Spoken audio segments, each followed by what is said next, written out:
Ya estamos en julio, lo que significa que toca hacer resumen de lecturas del mes anterior. Si quieres saber todos los libros que leí en junio y sobre todo qué me parecieron, pues quédate, que allá vamos.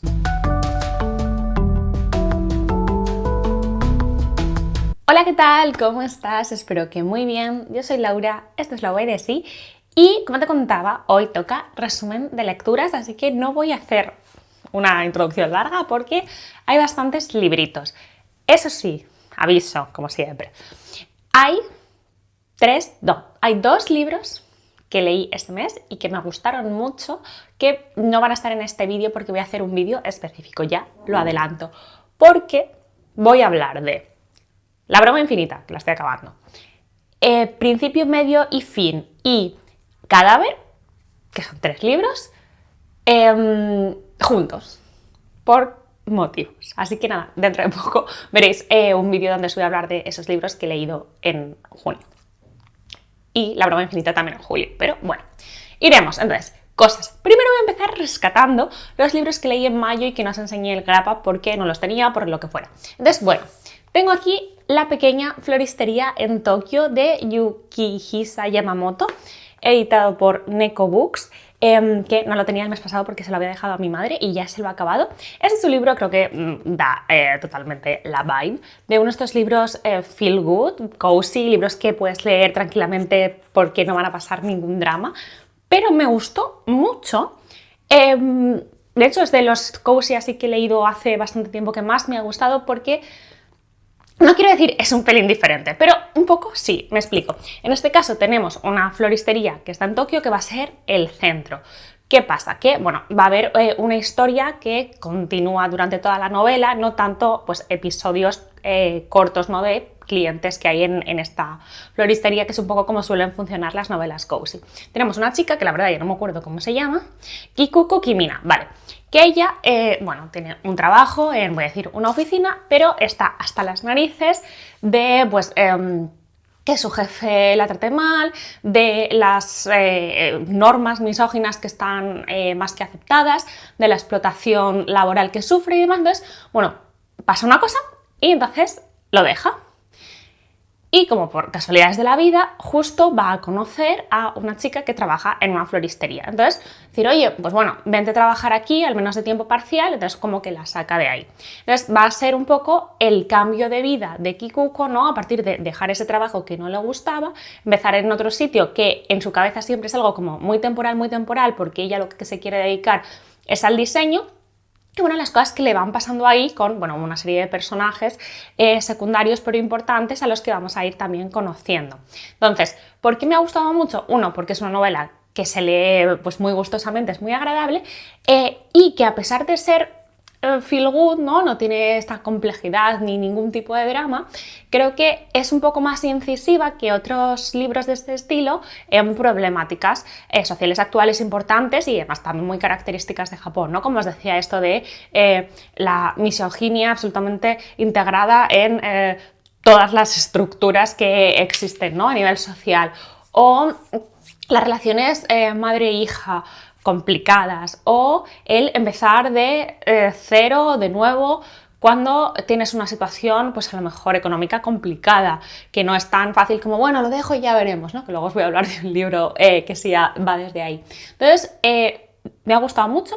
Y luego otra cosa que me gustó mucho es que con la excusa de que están en una floristería, habla de, bueno, pues el lenguaje de las flores y los simbolismos y significados que tienen las flores en Japón desde antaño de forma tradicional, y están muy bien integrados en la novela y te sirve para aprender mucho. También habla de tradiciones que yo no conocía, que tienen que ver con las flores y demás. Entonces, como que la verdad que me ha gustado mucho. Es una novela sencillísima, ¿vale? Ahí no hay duda, pero que me ha dado cosas diferentes y que me han interesado mucho, más allá de un simple confort, ¿vale? Que, ojo, un confort es una cosa maravillosa.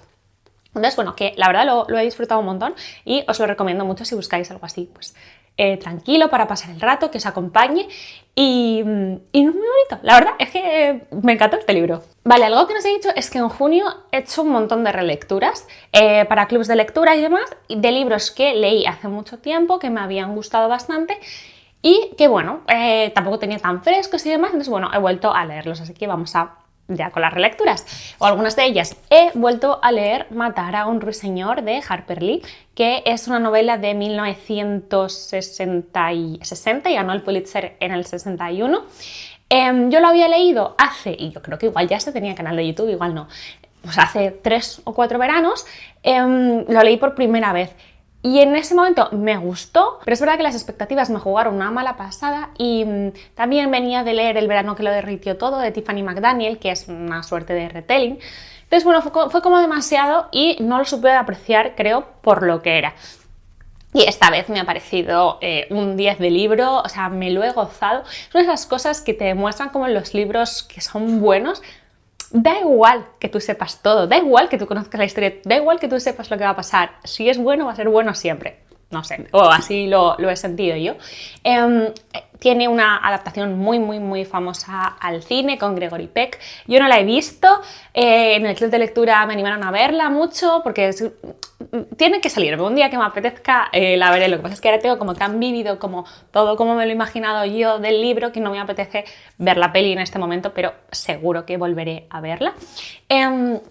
La novela nos lleva a la década de 1930 en una localidad pues pequeña, Macomb se llamaba, o cualquier otro pueblo, da igual, en Alabama, ¿no? En un estado del sur de Estados Unidos donde, bueno, pues todavía hay mucho racismo. Yo creo que las leyes de Jim Crow todavía estaban por allí y demás. No, yo creo no, seguro. Entonces, bueno, va a estar narrado en forma de recuerdo desde un presente que no sabemos cuál es, donde parece que la narradora ya es una persona adulta y va a recordar pues un verano donde algo pasó y todo empezó a cambiar, podríamos decir, ¿no? Entonces es verdad que si bien está narrado desde forma de recuerdo, la mayoría de la narración tiene como protagonista a esta niña, hasta esta narradora cuando era niña. Entonces, está muy guay escrito porque tiene toda la inocencia de la narración de una niña, que simplemente de una persona que está recordando lo que sentía cuando era niña, pero es verdad que a veces se deja ver, ¿no? Como el momento de que era un recuerdo, ¿no? De ese hablar en pasado, de repente meterle un pelín de racionamiento que no es de la niña, sino que es de la narradora adulta.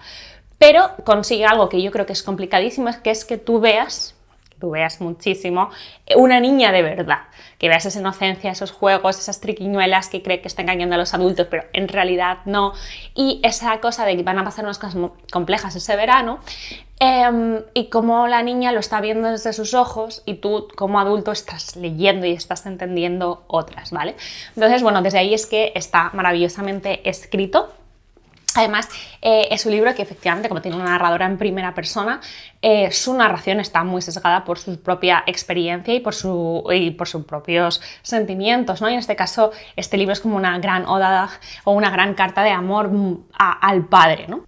Entonces, bueno, ¿qué va a pasar en la novela? Esta niña que se llama Scout vive con su padre y vive con su hermano, que es unos años más mayor que ella. Yo creo que debe tener como, no sé, 8 o así, o 6 años, ahora no me acuerdo. Bueno, es una niña. El hermano es un poquito más mayor y viven con su padre, que es abogado. Y también no vive en la casa, pero es una parte muy importante de esta familia, Calpurnia, que es bueno, parte del servicio de la casa. Es una mujer negra que básicamente ha criado a los niños y que es muy valorada dentro de esa casa, cosa que ella no es muy valorada dentro de la sociedad porque es una mujer negra. Entonces, bueno, yo no sé, los que no hayáis leído Matar a un ruiseñor y no hayáis visto la película, ¿qué pensáis? Pero yo creo que la imagen que ya forma parte como del imaginario colectivo es como que hay un juicio que es importante, ¿no? Es claro, yo cuando lo empecé a leer la primera vez, pasan un montón de... O sea, la mitad del libro, no hay juicio ni se le espera. Diciendo, ¿qué está pasando? Entonces, la primera mitad del libro es el verano de unos niños. Que viene un amigo, los juegos que hacen, hay como un misterio divertido, ¿no? Porque viven en este pueblo y hay una casa que es muy misteriosa, quien vive dentro nunca sale, hay como una serie de leyendas urbanas, ¿no? En el pueblo, entonces los niños juegan ahí con este misterio, tal, no sé cuánto, es como una cosa de niños. Y va a haber un momento en el que todo se va a complicar porque el padre tiene, bueno, se tiene que hacer una defensa en un juicio contra una persona negra, ¿no? El padre tiene que defender a esta persona negra que ha sido acusada de una serie de cosas y cómo va a afectar eso no solo al pueblo y no solo a él como abogado, sino que esto, el tener que defender a una persona negra, va a afectar a su familia. Entonces no quiero ahondar más por ahí porque leedlo y vais a ver lo que va a pasar, pero es un libro absolutamente maravilloso, escrito increíble, con unos personajes que no te vas a olvidar nunca. Está todo hiladísimo. O sea, es uno de los finales más increíbles para mí que hay. No tanto como es la resolución de algo al final, no, pero como todo cierra de una forma además muy emotiva y muy bonita y muy perfecta. Es muy guay cuando entiendes toda la metáfora que hay detrás de matar a un ruiseñor, que se te explica más o menos pronto en la novela, pero va cogiendo más y más peso y vas entendiendo qué personajes pueden representar este ruiseñor a lo largo del libro, ¿no? Es una de esas historias que te enfadan y que te hace ver cómo hace no tanto había ciertas cosas que hoy nos echamos las manos a la cabeza, otras que lamentablemente hoy todavía resuenan fuerte en nuestra realidad. El personaje de Atticus Finch es muy interesante porque es como un modelo de conducta y sobre todo para el tema de abogados. Creo que es un padre bastante moderno para la época, no perfecto a ojos de hoy desde luego, pero sí una figura muy buena, muy interesante, muy diferente, muy recto, muy digno, pero recto en el buen sentido, quiero decir. Entonces, no sé, o sea, como que tiene un concepto de la familia, de la educación, tiene una moralidad increíble y va con ella hasta el final, que eso es algo creo que es muy difícil de hacer, ¿no? Como que todos tenemos unos valores, unas cosas, pero dices, siempre podría pasar algo que dices, igual mis valores van hacia otro lado. No lo sé, o sea, estoy pensando. Y él es como, va con las cosas hasta el final y como eso también puede, como que ponga siempre primero los valores. La vida no es todo a veces blanco y negro, ¿no? Como que a veces hay grises y a veces hay que abrir los ojos de verdad y no dejarnos cegar porque podemos estar equivocados.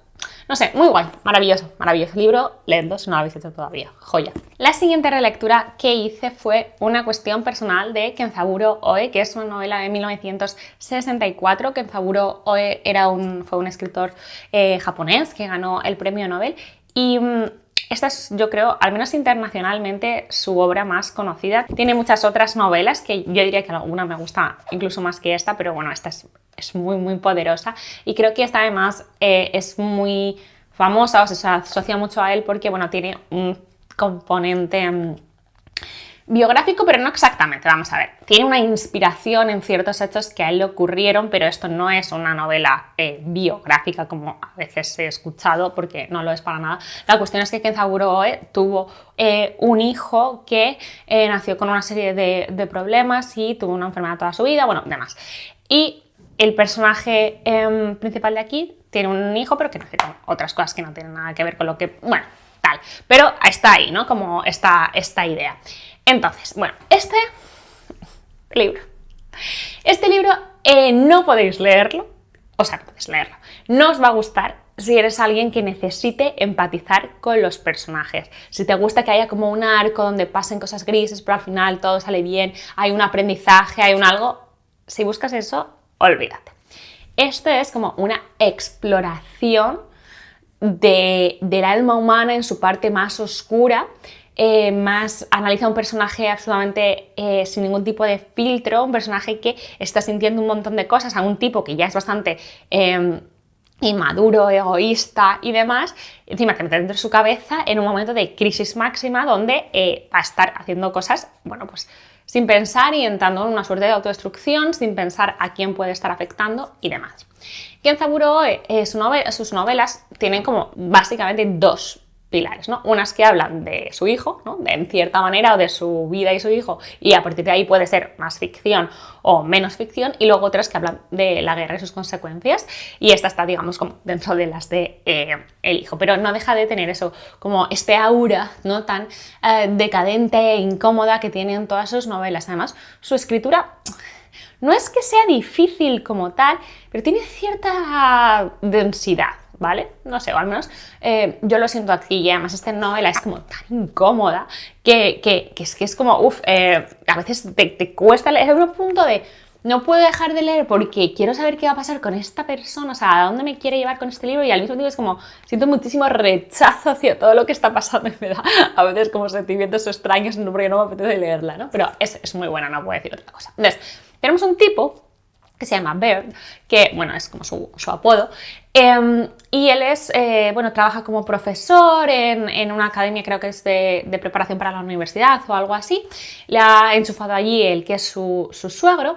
Y él, bueno, siempre ha sido un poco como bala perdida, podríamos decir. Alguien con ciertas actitudes y demás, pero como que se ha ido siempre coge el camino fácil y el camino malo, ¿no? Entonces, de hecho, pues pasó una temporada después justo de casarse, de una gran crisis donde se pasaba bebiendo, pues no sé si pasó 90 días, prácticamente autodestruyéndose y demás, y ahora su mujer está embarazada y está ingresada en el hospital para dar a luz.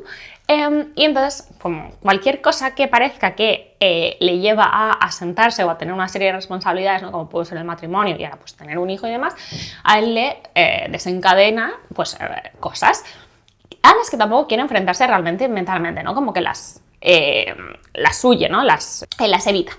Entonces, él lo vemos como que está todo el rato como obsesionado con irse a África y demás, y está como mirando lo que cuesta, comprando mapas, al mismo tiempo que su mujer está en el hospital y tú dices, pero tipo, obviamente esto es una locura lo que estás diciendo, o sea, estás tratando de huir de todo. Entonces, además, vemos también el Japón pues, de la época de los 60 a los 70, donde, bueno, que esto tampoco ha sido tan... no hace falta irse a Japón, pero bueno, como que cuando daba a luz, pues que el marido no está dentro, pero no solo que no esté en el paritorio, sino que lo manda en plan, bueno, vete a casa y ya te llamaremos. Entonces, él pues empieza a estar en otra de estos círculos de autodestrucción, donde nadie a su alrededor tampoco es que ayude especialmente, porque todo mal, y cuando el niño nace con este problema, es que ya no solo es que es todo malo, lo que pasa es que no os quiero contar cómo se narran las cosas, porque es en plan, yo lo leí y decía, pero tío, ¿cómo puede estar un médico diciendo esta movida? ¿Cómo puede estar esta persona diciendo esta movida, no? Entonces, de una de las cosas más heavy, en mi opinión,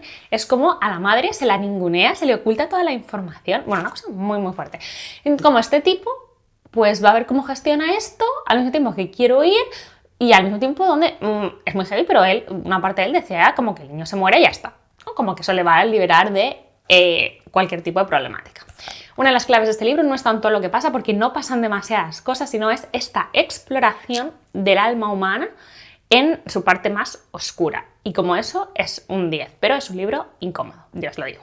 Otro de los libros que he leído, este no es relectura, lo he leído por primera vez, es Yo que nunca supe de los hombres, de Jacqueline Hartman, editado por Alianza. Este es un libro originalmente publicado en los años 90, que quedó un poco en el olvido, y creo que fue el club de lectura de Dua Lipa, o no sé, alguien así, como que empezó a correr la voz, ¿no? Y el boca a boca entre pues, lectores y lectoras actuales, y ahora es un boom en muchos países, y yo no paraba de verlo por Instagram y todo el mundo hablaba de él y pues tenía que leerlo porque además es una distopía, que es algo que a mí en general me interesa bastante.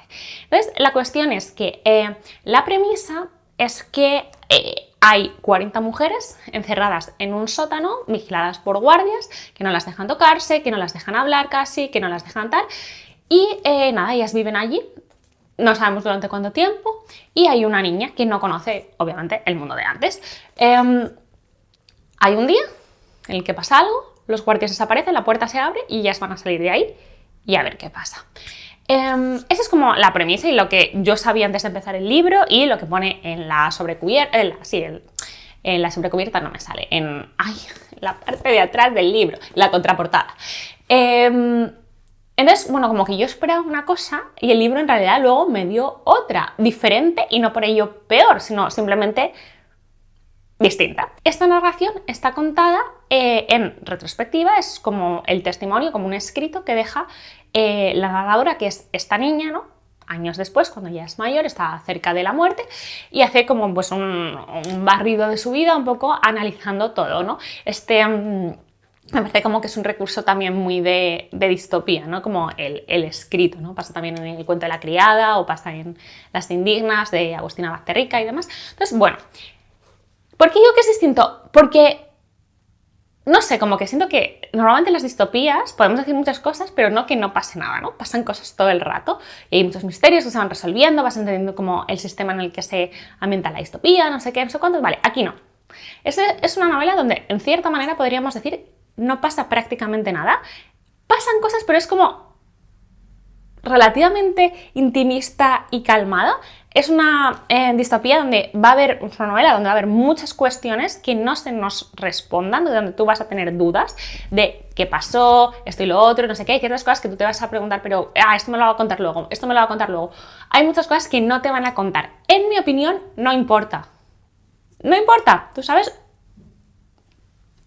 lo justo para la historia que la autora te quiere contar. ¿No? Es una cosa que se debatió mucho cuando lo hablábamos en el club, ¿no? Entre las que creíamos que esta ambigüedad y esta falta de respuestas era algo buscado, y otras lectoras que opinaban que era como que a lo mejor la autora no sabía cómo resolver exactamente algunas cosas. Entonces, bueno, puedes leerlo y ver tu propia decisión. Entonces, creo que es muy guay porque el planteamiento es súper atemporal. O sea, puedes traer todo esto a tu realidad y pensar qué harías tú y qué no harías tú y qué tal no sé cuántos y tal. 100%. Es filosófica, desde luego, en muchas partes, sobre todo, ¿no?, en las preguntas que se hace a lo largo de su vida, la que es nuestra narradora, en plan, ella se siente distinta al resto porque ella no conoce el mundo de antes. Entonces, bueno, pues cuando salen y ya tienen cierta libertad para poder hablar, para poder recordar y para tal, ella va a tener una visión del mundo completamente distinta porque no tiene un referente a lo anterior, a lo perdido, mientras que el resto de las mujeres sí que tienen todo lo que perdieron, tienen sus recuerdos y están como no sé, en sobreviviendo y agarradas a una esperanza que ella como tal no tiene, ¿no? Tiene otro concepto de la vida y de la realidad. Eso es muy interesante. Es una novela que va a hablar de la importancia de la memoria y de cómo el trauma, ¿no?, afecta de formas diferentes según nuestro bagaje y de nuestra personalidad. Va a hablar de supervivencia, va a hablar de la necesidad de cariño y de amor y de compañía, va a hablar de, no sé, o sea, de tantas cosas, y sobre todo que te va a hacer hacerte muchas preguntas a ti misma sobre un poco como qué haría yo aquí. Está escrita con cierta frialdad, buscada por supuesto, porque claro, responde, ¿no?, a la personalidad de la narradora, ¿no?, que es esta niña que ha crecido metida en este sótano, como os digo, con estas mujeres que ni siquiera la podían tocar, ni siquiera la podían abrazar, ni siquiera podían hablar con ella porque no les dejaban estos guardias, ¿no? Y bueno, pues nos va a contar un poco qué pasa cuando salen de allí y qué van a encontrar fuera, cómo va a estar el mundo y cosas que no os voy a contar. Me parece una novela muy guay, es corta, se lee en nada, de esas, que es una cosa que me gusta mucho, que parece que pasas más tiempo pensando en ella que leyéndola. Muy chula, con grandes reflexiones. Lo tengo como, realmente el pobre libro está muy marcado, bueno, pobre no, porque es un libro querido y leído, porque me volaba la cabeza mientras lo leía, me pareció muy chulo. Tengo que hacer un nuevo vídeo de distopías, que hace mucho que no hago uno y he leído algunos así interesantes últimamente, así que bueno, es posible que a lo largo del verano lo tengamos, y si no, bueno, en algún momento existirá. Bueno, este libro me encantó. Es un poco aviso café para cafeteros, pero me flipo. Lo compré en la Feria del Libro de Madrid, se llama El caso Midori y está escrito por Karin Nishimura y editado por Amok Ediciones, que es una editorial muy chula. No he leído tantas cosas, pero las que he leído me han gustado mucho, dedicada a literatura asiática o que tiene relación con países asiáticos. Digo esto porque Karin Nishimura es una periodista franco-japonesa. Entonces, bueno, un poco como Amélie Nothomb, que ella, bueno, es belga, pero también tiene esta relación con Japón. Entonces, bueno, esta señora lleva 20 y tantos años viviendo en Japón, es periodista, entonces tiene un conocimiento muy profundo de la sociedad japonesa. Además trabaja en periodismo, por lo cual te da esta visión desde dentro totalmente de las cosas. Pero también no deja de ser una persona occidental y que siempre va a estar como, yo me he sentido muchas veces como traductora, ¿no?, intentando ser puente entre dos culturas y que en tu cabeza tenga sentido, ¿no?, porque entiendes muchas cosas de la sociedad japonesa y de todo, pero siempre parece que va a haber algo más que no terminas de entender, Entonces, esto es una especie de entre ensayo, reportaje y crónica con un punto de true crime, y que esto se lee como si fuera un thriller, es espectacular. Lo que me ha parecido muy guay es que no es un true crime al uso donde simplemente se ahonda en todo el tema del crimen, sino que como que el crimen es la excusa con la que ella nos va a hablar, va a hacer una radiografía, una fotografía potentísima de la sociedad actual japonesa. Esto es algo que a mí me interesa muchísimo. Yo tengo ciertos conocimientos basados en mi experiencia de estar viviendo allí 2 años, de llevar trabajando más de 10 años de mi vida en empresas japonesas o relacionadas con Japón. Es como que tengo ahí, como yo creo, una visión clara de ciertas cosas, más leo mucho, ¿no? Como que siempre intento como seguir entendiendo, ¿no? Descifrando este país que tanto me interesa. Pero hay lugares a los que yo, evidentemente, no llego porque no tengo acceso o porque, bueno, la vida. Y esto he sentido que me ha acercado mucho, me ha dado muchas claves para entender muchas cosas del Japón actual.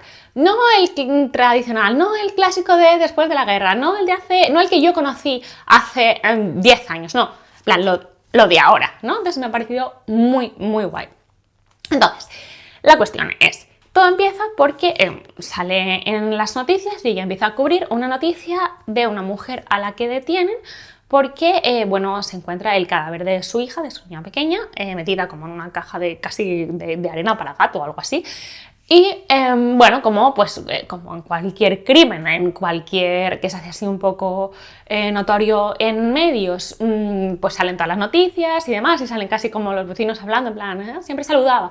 No, pues yo que sé, salen los vecinos, en plan, no, pues la niña dejó de gritar y siempre gritaba y no sé qué, y a veces la dejaba sola, ¿no? Como que se empieza a ver como que había cosas, ¿no? Que podían haber llamado la atención a un sistema de servicios sociales, al menos a la policía, como que parecía que en este caso estaba pasando cosas que esta debacle se podría haber, parece incluso llegar a evitado.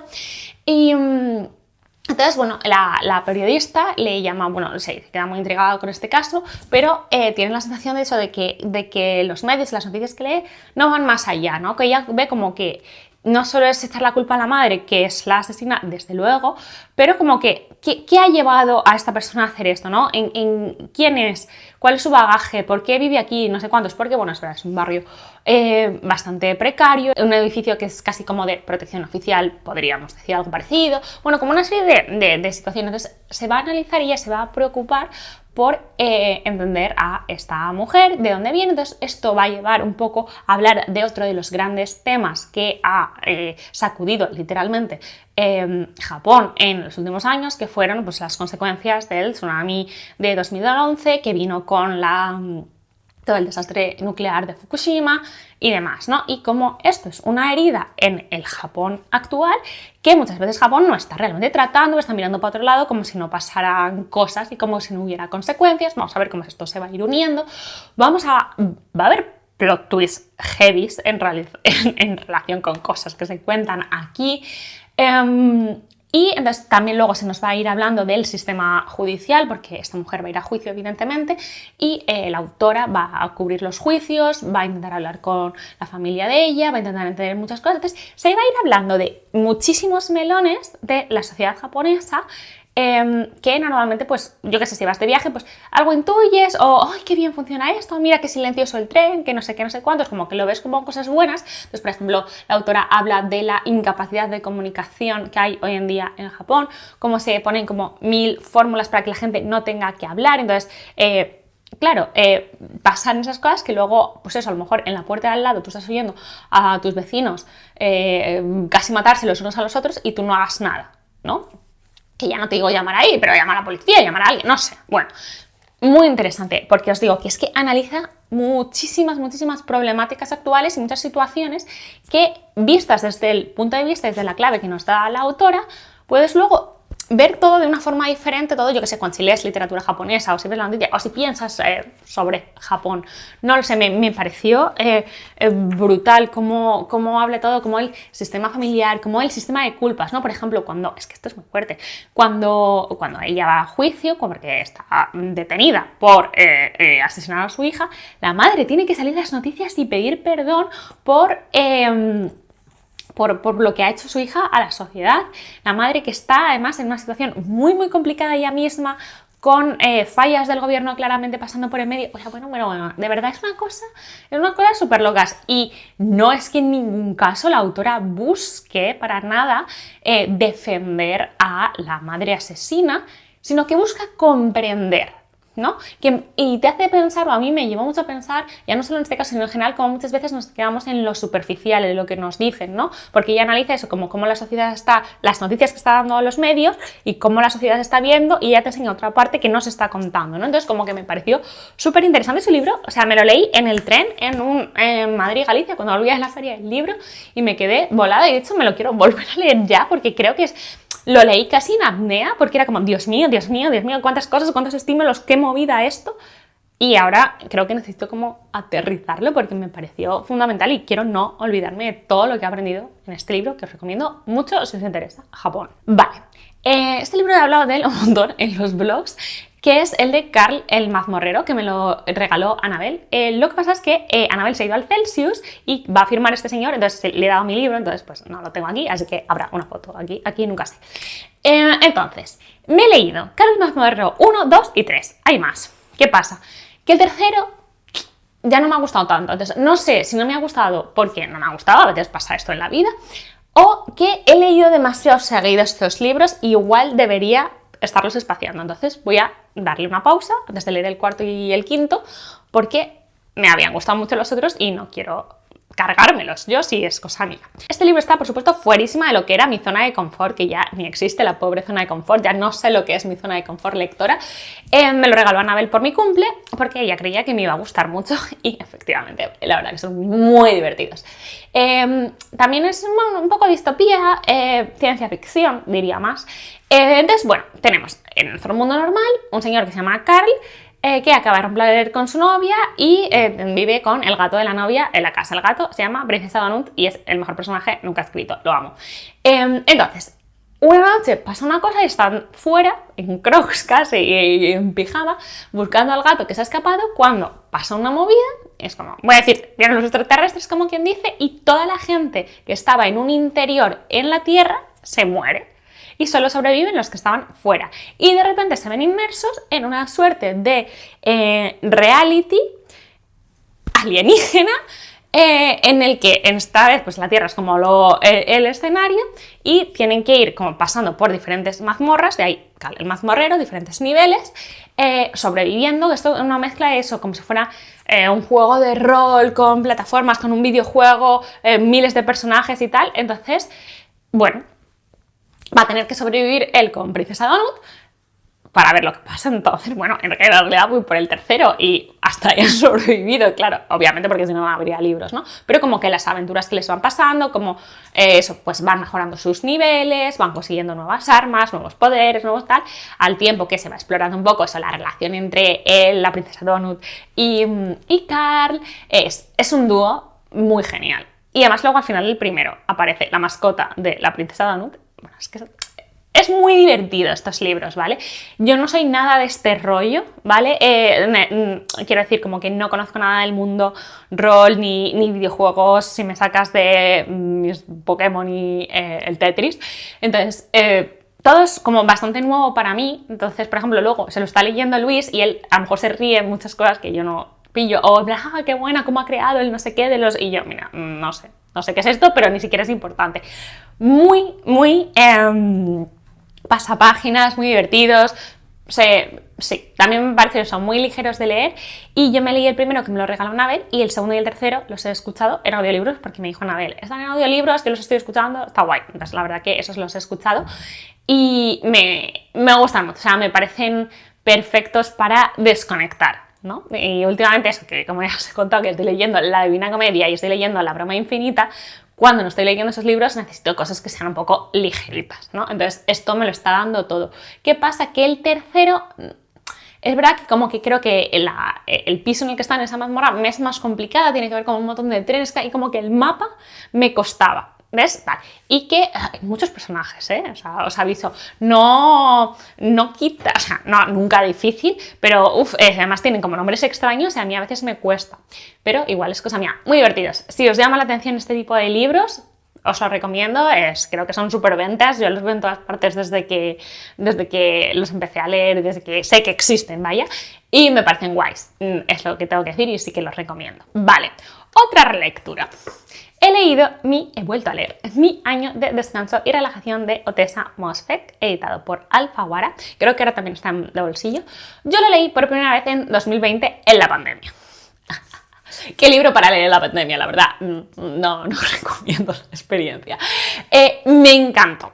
Fue la primera vez que yo leí a Ottessa Moshfegh, que sabéis que, bueno, no sé si lo sabéis, si no te lo cuento, es una de mis autoras favoritas porque es una tía súper bestia, tiene un humor negro que a mí me gusta mucho, una gran ironía, le encantan los personajes insoportables, súper incómodos, moralmente muy grises y no tiene miedo en explorar lo asqueroso, o sea, la bona fue una cosa tal.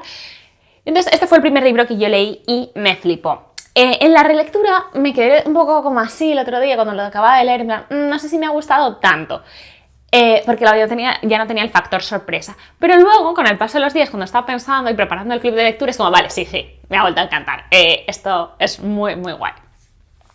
Este libro nos va a llevar a principios de los 2000 a Nueva York, donde tenemos a una protagonista que va a ser la narradora, que es una tía muy privilegiada en muchos aspectos.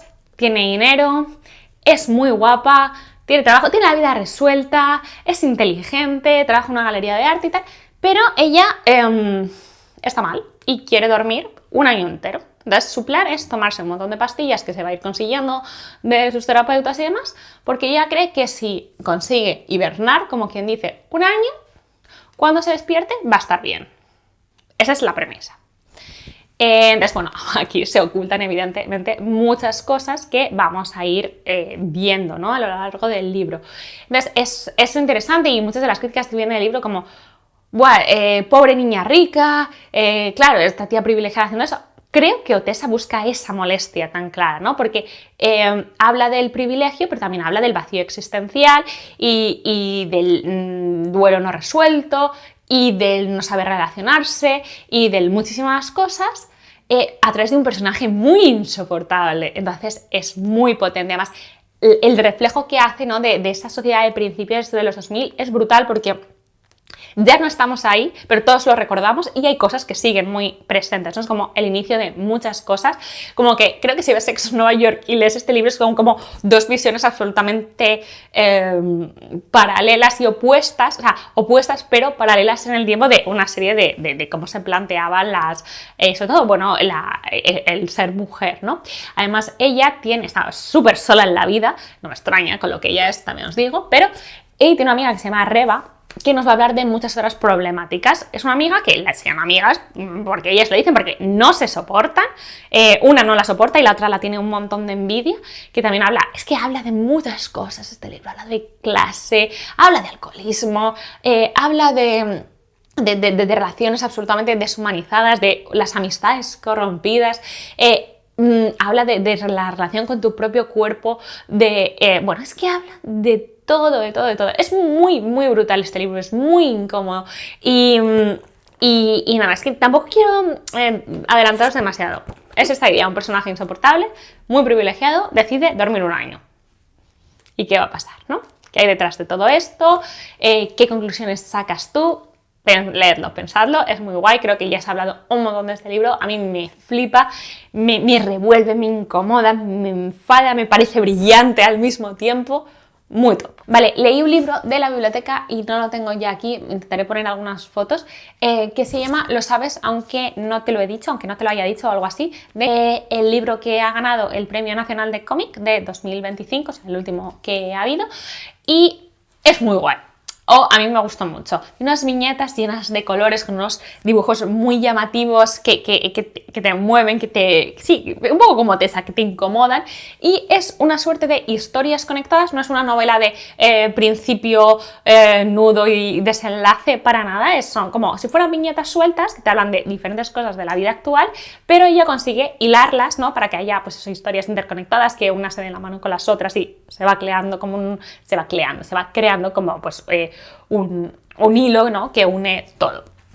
Y es básicamente un retrato social brutal donde te vas a ver reflejado y tienes que tener un poco también de humor y de autocrítica, porque quiero que enseñar como los ridículos que llegamos a ser muchísimas veces. Te vas a ver a ti, pero también vas a ver a un montón de gente que conoces reflejada, amigos y no amigos y gente que odias. Es brutal y además tiene un humor como muy irónico, muy fino, muy inteligente, plasmado ahí. Yo me lo pasé súper bien. De eso que a veces te pasan cosas en la vida y puedes abrir el libro y señalar en plan, ¿ves? Esto está pasando. Y ahora hoy soy este y hoy soy esta otra persona. No hay para nada, como os digo, una historia al uso, sino que son eso, como un álbum, como una colección de sucesos que todos hemos vivido de una forma u otra, o vamos a vivir o conocemos a personas que han conocido. Me reí mucho con este libro, lo leímos en uno de los clubs de lectura de la librería Annabel, y es que básicamente en el club era casi página a página ir comentando cada una de las historias. Y nos pareció, en general, gustó mucho, muy fuera de la zona de confort de mucha gente. La mía era totalmente mi zona de confort en este caso. Y me encantó, os lo recomiendo muchísimo. No tenía yo para nada ubicado este libro todavía y tiene todo el sentido de esas ovejas que salen en la cubierta, porque te das cuenta que por muy diferente que nos creamos que somos cada uno de nosotros tal, somos ovejas, ¿no? Formamos totalmente parte de un rebaño. Bueno, mi pobre cámara, un día más, no lográndolo para nada. Con esto el calor se apaga de pronto. Y adiós. Sigo. Bueno, aparte el de Candela Sierra, releímos, en este caso para el Club de Mafaldas, de Loras Lectoras, donde leemos novela gráfica, El cuerpo de Cristo, de Bea Lema, que fue el Premio Nacional de Cómic de 2024, o sea, el anterior a el de Candela Sierra. Bueno, releímos, para mí fue una relectura, pero leímos en el Club de Lectura El cuerpo de Cristo. Ya he hablado de él alguna vez en este canal, pero es que me encanta. A mí, bueno, la historia me fascina, que yo creo que tiene bastante de autoficción. Es una novela que habla de los cuidados y de temas de salud mental, donde la protagonista, Vera, nos cuenta cómo desde pequeña ella ha crecido con su madre con problemas de salud mental muy mal diagnosticados, y sobre todo sin ningún tipo de red de apoyo, su padre absolutamente disociado, su hermano mayor no sabiendo cómo gestionar todo aquello, también sufriendo los ataques de la madre, se aleja, y como ella desde pequeña ha tenido que cuidar mucho de la madre, se nos va a ahondar en cómo fue crecer así, las diferentes cosas que le iban pasando a su madre, el gran amor que siente esa niña por su madre y esa responsabilidad por cuidarla, y también se va a ir ahondando poco a poco en el pasado de esa madre, y donde, buscando un poco el origen de todo esto, ¿no? Si es algo a lo mejor con lo que nació, o ha habido algún detonante a lo largo de su vida, que va a ser así, que hizo que, bueno, pues que esta mujer estuviera muchísimo peor. Cómo se trataba a las personas que necesitaban algún tipo de ayuda o de cuidados o de terapia o de tratamiento en España no hace tanto, o sea, hace 20 años, 30 años, sí, ahora estamos dando pasitos interesantes, hace no tanto no había ningún pasito. Entonces llama mucho la atención que esto es ayer, como quien dice, habla también del estigma social y demás. Pero bueno, una de las cosas que más llama la atención es el arte. Tiene gran parte del libro que está hecho a base de cosas cosidas, ¿no? De puntos. O sea, y mirar, es que esto me encanta, las guardas y demás, como con la parte de atrás, ¿no? De los bordados, me parece increíble. Y la novela tiene tanto bordados como este tipo de dibujos, ¿no? Que están hechos como así como a boli, con mucho color, que recuerda mucho al punto de vista eso infantil. Es muy enternecedor y al mismo tiempo te da más golpes, ¿no? Porque eso te lleva mucho al plano de los niños, que no sé, se choca mucho, ¿no? O quieres alejarlo de lo que está viviendo, ¿no? Este personaje siendo tan pequeña, ¿no? Esta parte, este dibujo de atrás creo que refleja muy bien lo que muestra el libro, ¿no? Que es una niña pequeña, ¿no? Cargando con su madre, cuidando, ¿no? A su madre como si fuera su bebé, como quien dice. Esto es un novelón, yo sé que ya muchos lo habréis leído, pero no puedo dejar de volver a recomendarlo otra vez, porque es una obra maravillosa, una novela gráfica fantástica, única, que habla de la salud mental y de cómo se vive tanto en primera persona como quien cuida, de una forma brillante, espectacular.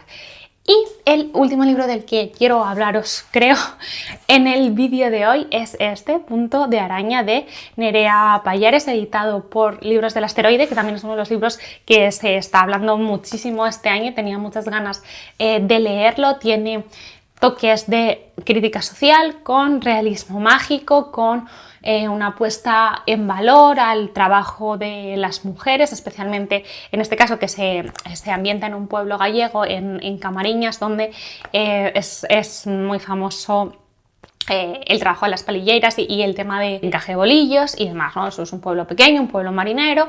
Y bueno, pues la historia está ambientada en la actualidad, donde llega a este pueblo una chica y lo primero que ve, porque bueno, ella va a trabajar en el museo, ¿no? Precisamente, ¿no? Del encaje de bolillos, que hay un mensaje como muy interesante ahí, ¿no? Como esta idea de museos como lugares para cosas de la historia ya pasadas y cómo ella va a tratar de darle de darle vida, porque este arte es una cosa viva y forma parte de la cultura no del pasado, sino también de ahora del pueblo. Bueno, ella llega allí y la cuestión es que lo primero que ve es, bueno, el entierro de una niña, una adolescente, ¿no? Que ha muerto de una forma, pues, como va a ir descubriendo, no natural, no ha sido una muerte natural. Y a partir de ahí se va a hablar de ciertas problemáticas, ¿no? Que también son actuales, ¿no? En esta zona, en algunos lugares. El caso es que las mujeres, un poco capitaneadas, ¿no? Por la madre de esa niña, van a, no pueden más, ¿no? Vamos a decir, y van a invocar un poder ancestral, que es el de las 3 arañas.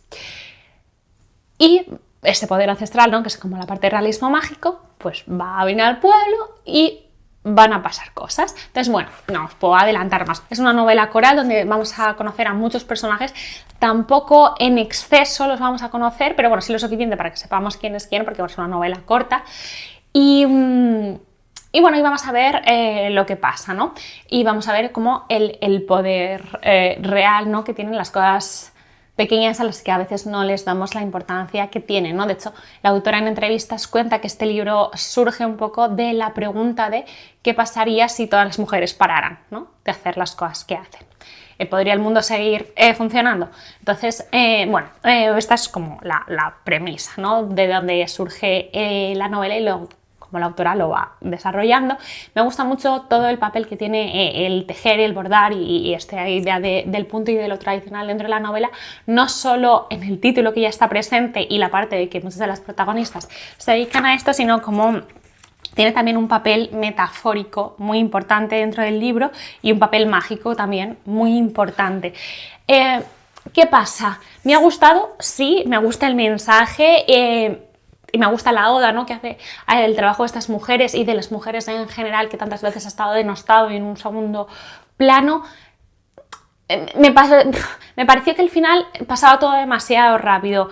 Creo que le falta un poco de calma al libro en algunas partes y un poco más de desarrollo. O sea, como que la historia está clara, ¿no? Y la idea es buena y sale. Yo creo que me faltó calma y me faltaron páginas. Me gustó la idea mágica que trae, me gustó mucho ese juego, pero creo que hay algunas cosas que me hubiera gustado un poquito más, que fuera más incisiva, que le dedicara un poco más a contarnos ciertas cosas. Quizá hay ciertas cosas que se dan por sabidas, que no, está bien. O sea, quiero decir, los autores no tienen que escribir para que los lectores no sepan nada. Ellos tienen que escribir su movida y si tú no sabes, pues compóntelas, ¿no? Yo creo que es así.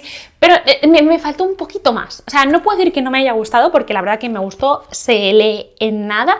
Me gustó mucho cómo está escrito, me gusta mucho cómo habla de las diferentes generaciones, de las brechas que surgen, cómo habla de problemáticas actuales muy locales, pero también otras que son mucho más globales, podríamos decir, a pesar de que está hablando de un pueblecito en Galicia.